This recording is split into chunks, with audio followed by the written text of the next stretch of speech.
I am a massive JRPG fan. I grew up sinking hundreds of hours into Pokemon and the Mario JRPGs as a kid. As I got older, I tried new series like Xenoblade, or learned about established franchises like Persona and Fire Emblem, and was enamored by them. Despite the many JRPGs I've played, there is a massive series missing from my library, and it is by far the most important to the genre's history. Final Fantasy was a series I had never touched until last year. Unless you count the Bravely series and Octopath Traveler. As someone who grew up as a Nintendo kid in the 2000s, I was too busy playing Mega Man Battle Network to know what Final Fantasy was. However, after watching so many dedicated fans gush over this franchise, I decided that I wanted to dive into the series, and that is my personal goal for 2021. I want to try and play as many Final Fantasy games as I reasonably am able to, review them on my channel as a way to document my progress, and understand why the series has stood the test of time. I know I won't get to every game, but I want to do what I can. Since this is the beginning of that journey, I'm sure many Final Fantasy veterans are wondering why I decided to start with 4 of all games. After giving it a lot of thought, I decided 4 was the best starting point for 2 reasons. The first being that it is the origin of the iconic ATB system, which I'll go over later in the video. The second reason is that my findings led me to seeing many diehard fans swear by this game. From what I gathered, Final Fantasy IV is a good representation of what the Final Fantasy series is. Before 13 happened and now we're in this new era, which I still have no idea how to describe as an outsider looking in for 10 plus years now. As a nifty little bonus, Final Fantasy IV turns 30 this year, which is insane to say out loud, but yeah, I thought that was something neat even though I beat the game back in October. Now for those of you worried that someone whose channel is filled with Fire Emblem and Persona content may not find Final Fantasy to be his RPG of choice and rag all over the game, don't. I grew up on the tropes that this series created, and I think I know what I'm getting into at least somewhat. Now with all that out of the way, I have to go over which version I'm playing. Unlike other Final Fantasy entries, there is no definitive way to play FF4. Not only are there multiple different ports, 5 different localized scripts, but on top of that, there is a 2D and 3D version which do have multiple major differences. Now I will say I did not play every version for this video because I still value my sanity at least somewhat. I personally chose to play the Steam version because it was already in my Steam library, it is the most up-to-date 3D version, and my second choice would have been the DS port anyways. I know a lot of people don't like the 3D version's graphics because it did originally release for the DS in 2007, so it is somewhat dated, but graphics aren't the end-all be-all for me, as I care way more about frame rate, and thankfully, the Steam version gave me no issues. As for my choice in difficulty, I went with normal as the original DS version's difficulty is the hard mode of all 3D versions made past that iteration, and I heard that it was insanely difficult. Despite my tendency to pick harder difficulties in RPGs, I didn't want my first proper entry in Final Fantasy to feel like a Dark Souls run. Although, that's another massive RPG series I've yet to touch, but maybe we can save that for another year. As for the major differences between the 2D and 3D versions, the most notable one in terms of presentation is that the 3D version has voice acting. The main character is voiced by Spider-Man, Yuri Lowenthal, and if I'm choosing between 2 different versions, I'm gonna pick the one that's voiced by the protagonist of Persona 3. There are also cinematic cutscenes that were added just for the 3D version that flesh out characters more. Gameplay-wise, there's the addition of the Augments system, which is a meaty mechanic that I'll also get into later. There's also a CG cinematic in the DS and Steam versions, and my god, does it look amazing. However, there are some spoilers in it, so I'm glad I didn't watch it until I was near the end of the game, mostly because Palmon's smile creeped the hell out of me. Ugh, be gone mid-2000s CG child. Now, with all that out of the way, I can finally say, dear viewer, sit back, kick back, and relax as I embark on my journey into the Final Fantasy franchise. Alright, so this is my first time doing a review proper, so forgive me if it seems like I have no idea what the hell I'm doing, because I don't. I guess a bit of background followed by an introduction couldn't hurt. Final Fantasy IV was a critically acclaimed title when it first released back in 1991. Players loved its characters, combat, graphics, music, and of course, the story. Final Fantasy IV's story moved many players when it first came out, as it focused more on developing its characters. While Final Fantasy II attempted this first, 4 took those ideas and refined them here. Even by modern standards, 4 stands out as its presentation is unique when compared to modern JRPGs. While many modern titles open with an unassuming teen in a simple town about to have its shit rocked, 4's opening couldn't be more different. The game opens by showing an imposing man in dark armor atop an airship. The Dark Knight and his crew are deep in thought as they are thinking about the innocent mages they slaughtered in their last mission.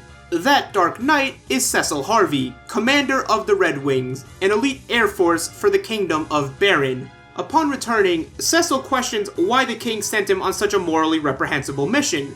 The king then rationally responds by stripping Cecil of his rank and making him his errand bitch. Cecil is to deliver a ring to the Valley of Mist while accompanied by his childhood friend, commander of Baron Dragoons, Kane Highwind. Before departing the next day, Cecil meets with longtime friend Sid Polendina, who shares Cecil's sentiments about the king's recent actions, but didn't dare speak out against him. Later that night, Cecil's love interest, Rosa Farrell, confronts a brooding and monologuing Cecil and expresses her worries about him being sent away so frequently, while also sharing his concerns about the king. Cecil does his best to allay Rosa's fears and promises to return safely. The next day comes, and Cecil and Kane march out of the castle and begin their journey, known as Final Fantasy IV. This opening sequence lasts about 20 minutes, but it perfectly sets up expectations for the rest of the game, as it establishes key characters and wastes no time putting you into the action, which I should probably go over now.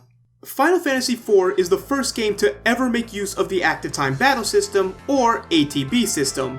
What the ATB system does is take traditional turn-based combat and put it in real time. Instead of waiting for characters to take their turn, both you and your enemies act once their bar is filled, with the speed stat determining how quickly it fills. I'm sure many die-hard Final Fantasy fans are familiar with the story of developer Hiroyuki Ito wanting to develop a real-time battle system, and how he was inspired by Formula 1 racing. This isn't the first time I've ever beat a game that used the ATB battle system, as I have played Chrono Trigger, and I did put in about 2 hours into Atelier Ryza. That is before I got busy and had to put it down. I'll get back to you thighs one day, I swear it! But after experiencing the ATB combat in its debut title, as of now, I'm not a fan.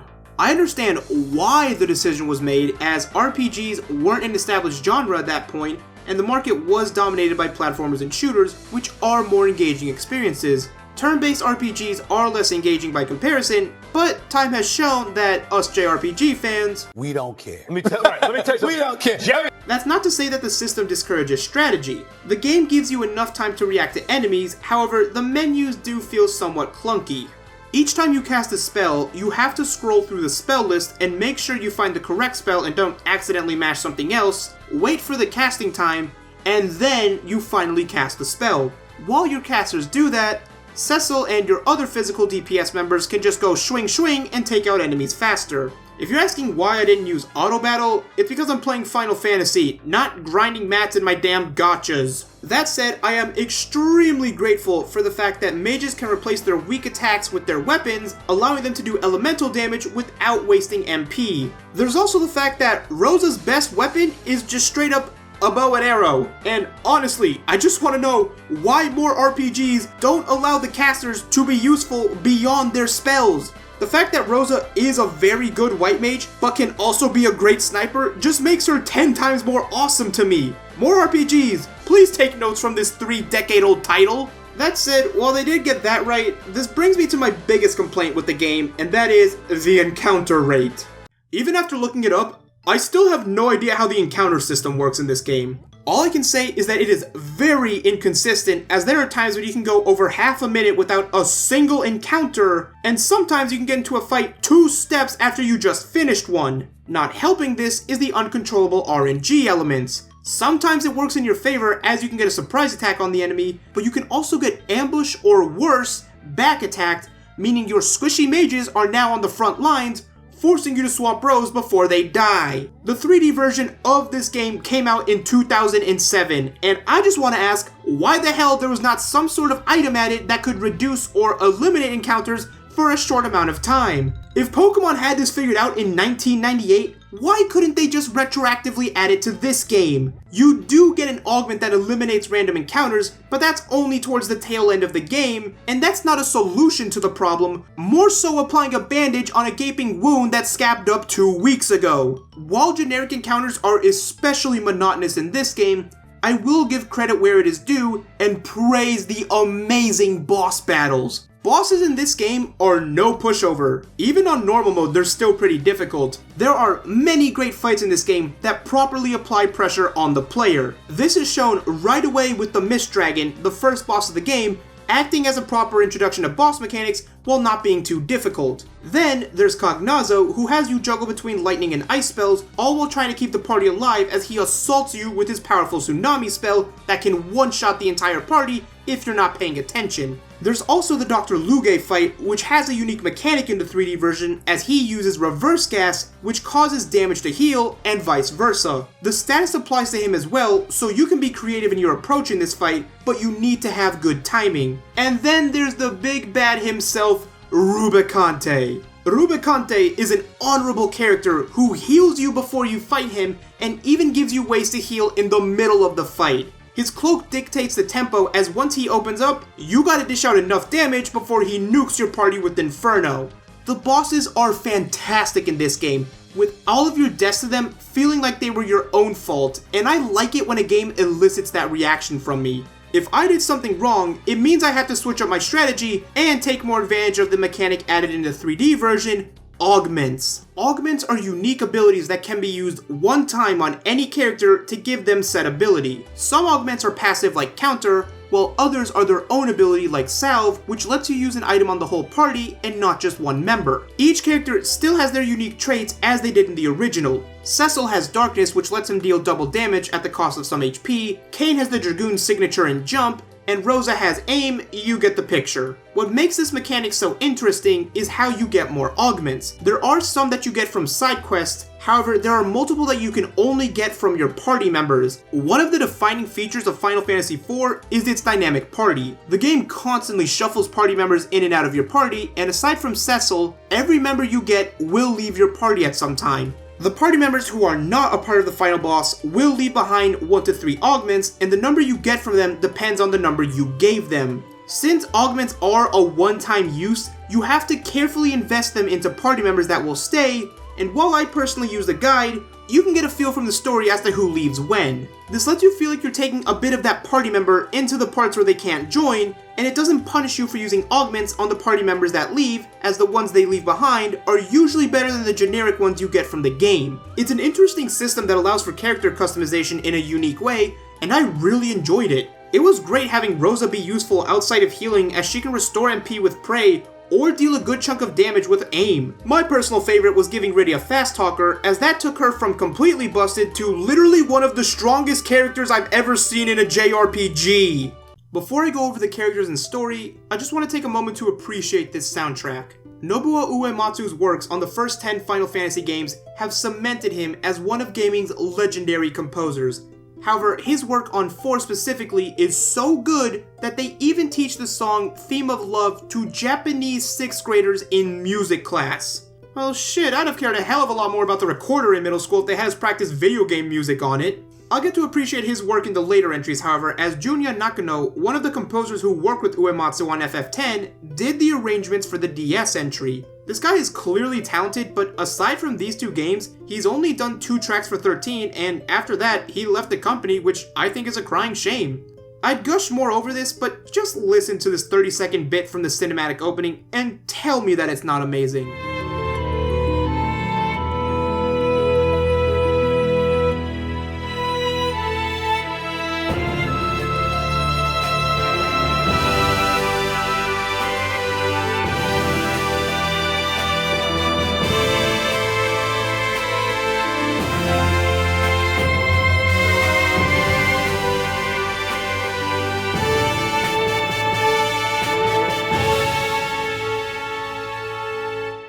Goosebumps every time, I swear. Ah, begone, I said, demon child!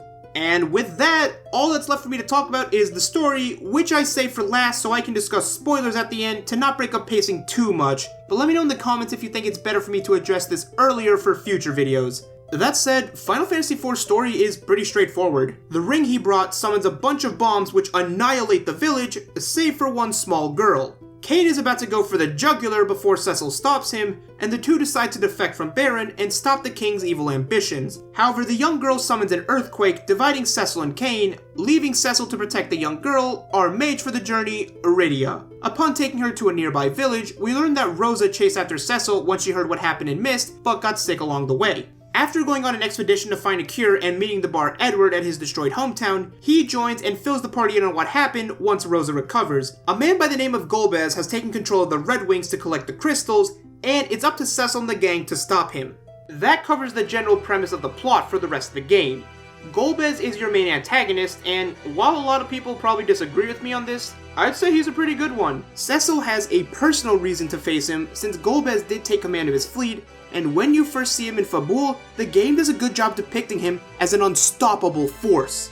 Golbez blows away your party, steals the Wind Crystal, kidnaps Rosa, and on top of all that, has made Kain his underling. Normally, these types of events would happen at around the halfway mark of any JRPG, but we're not even 5 hours in as all this is happening, and that brings me to the story's pacing. Despite being a 30-year-old title, Final Fantasy IV's pacing is sublime. Aside from one or two instances where you do feel a bit weak given your party composition, the narrative keeps you engaged with constant progression and has minimal downtime. The story has a lot of twists in it, especially towards the end, but the great characters are absolutely the highlight.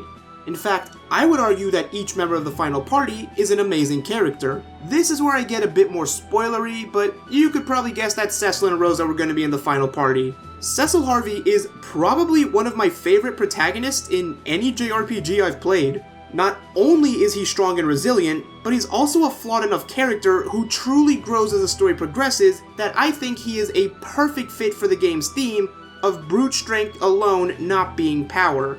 As for Rosa, she's also probably one of my favorite female characters in gaming as she is one tough woman. The game does put her in the damsel role at some points in the story, but when she's not used as Cecil bait, Rosa just does it for me.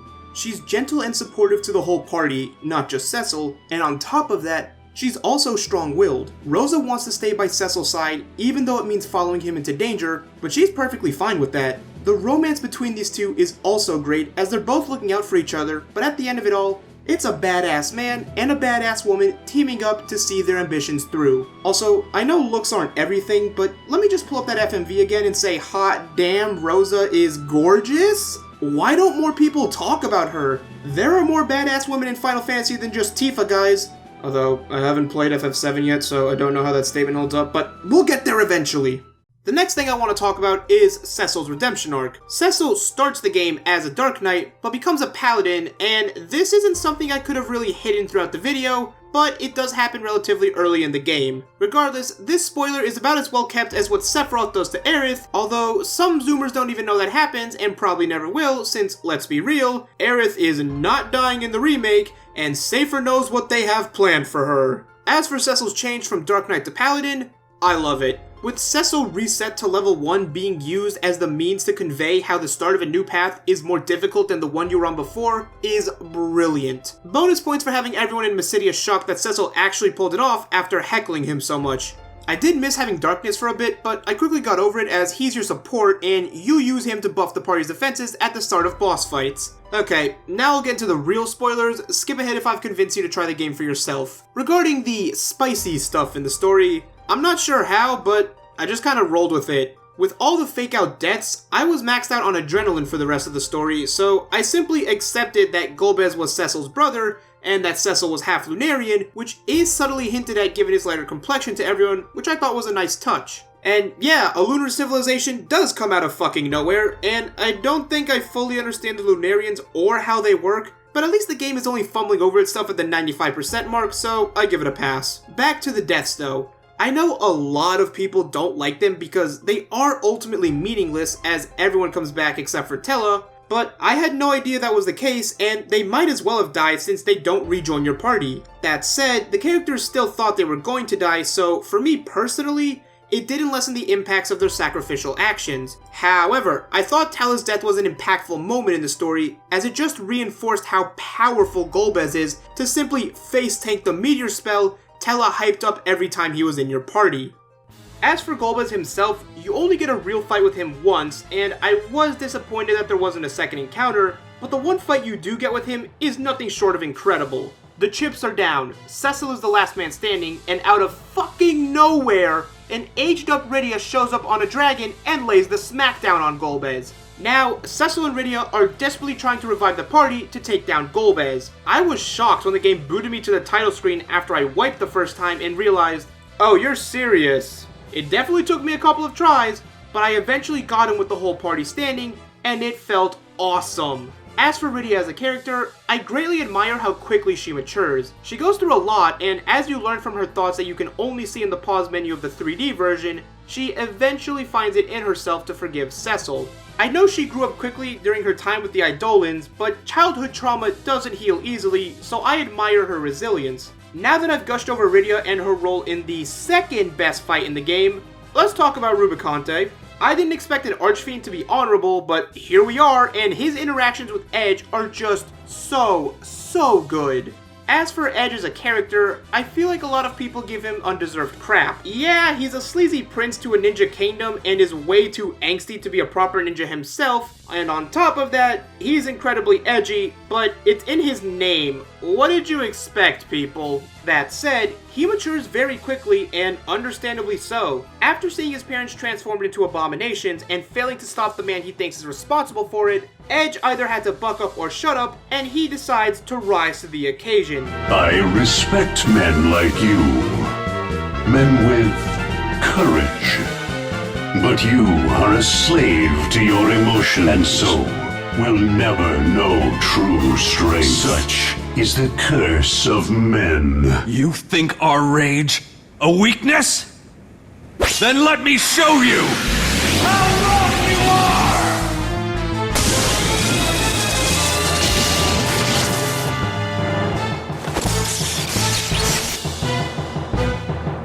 The voice actors nailed it with their performances here, as I still get chills from this scene. I also love spamming shurikens with him towards the end of the game and made sure to burn through all of my Fumas. Finally, that brings me to Kain. Okay, before that, let me say that I didn't really feel much for the other party members. I mean, Yang was just there, and Sid sucks as a party member in his first playable debut. I preferred him as a background character, as I love the energetic and supportive old man archetype. Okay, but back to Kain. Kain is that character that took me some time to warm up to. I mean, he is constantly used to set back Cecil in the story, so that did get a bit annoying as I missed having my Dragoon in the party because, come on, when is the Dragoon not awesome in Final Fantasy? Despite the story using him as a plot device even more than they do Rosa, Kain is arguably the most important character in the game. There is a reason as to why Kain was featured in the original logo for this game, and it's not just because purple Dragoon armor is incredibly badass. I personally feel that Kain is the most relatable character in the game. Unlike Cecil, he doesn't get a proper redemption arc, as instead, Cecil forgives Kain for his actions as he was being manipulated by Golbez. That said, the only reason Kain could be manipulated in the first place was because of the darkness in his heart, which most likely stemmed from his envy of Cecil. Cecil wasn't the only one who was in love with Rosa, as Kain had feelings for her too, since the three were all childhood friends. Kain had to hide these feelings because they wouldn't be reciprocated, causing him great inner conflict. What makes Kain a real character in my eyes is how he doesn't forgive himself for his actions even though Cecil does. Kain is frustrated at the fact that his selfish desires ended up hurting his best friend and the one he loves, and he vows to stand by Cecil as his means of atonement, showing that he is truly remorseful. And after they stop the true antagonist of the game, the corrupt Lunarian Zemus,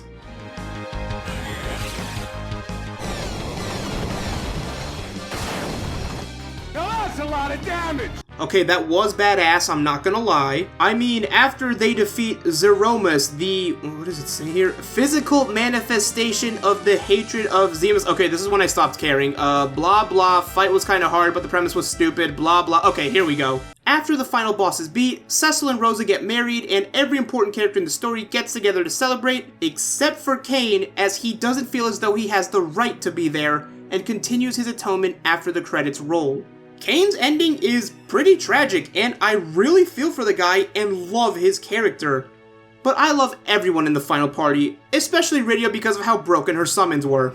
And those are my thoughts on Final Fantasy IV. Is it my favorite game of all time? Not by a long shot, but I can see why the game is beloved by so many diehard fans. That said, did they really need to put the last save point in the game 4 floors before the final boss? I think that statement best sums up my feelings towards this game. It has its flaws at places, especially towards the end of the story when it just bombards you with twists, but when it's doing things right, which is most of the time, this game presents a phenomenal tale of discovery and growth that still holds up even after several decades, with some of the best characters I've seen in a video game that will probably remain as some of my favorites in the series, if not all of gaming. I made the right choice in picking Final Fantasy IV as my starting point for the series, and I am really looking forward to trying out the rest of the series, and I hope some of you watching are excited to watch someone continue this journey, as I am eager to do it.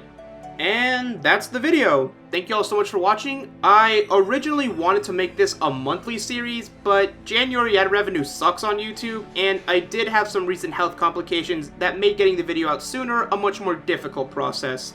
I also made a review on another game, which I used to get some experience to do a review proper on this one. My goal is to have a video on FF6 come out by the end of March, as I understand that 5 is a different type of Final Fantasy, and I'd rather save that game for when I decide to go into the Bravely series one day. Anyways, my channel's content can be best described as something that's made up by a random number generator, so if you don't subscribe because of all the other top 10s and random content I do, understandable, have a nice day.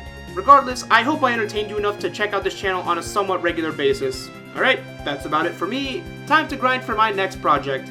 Peace!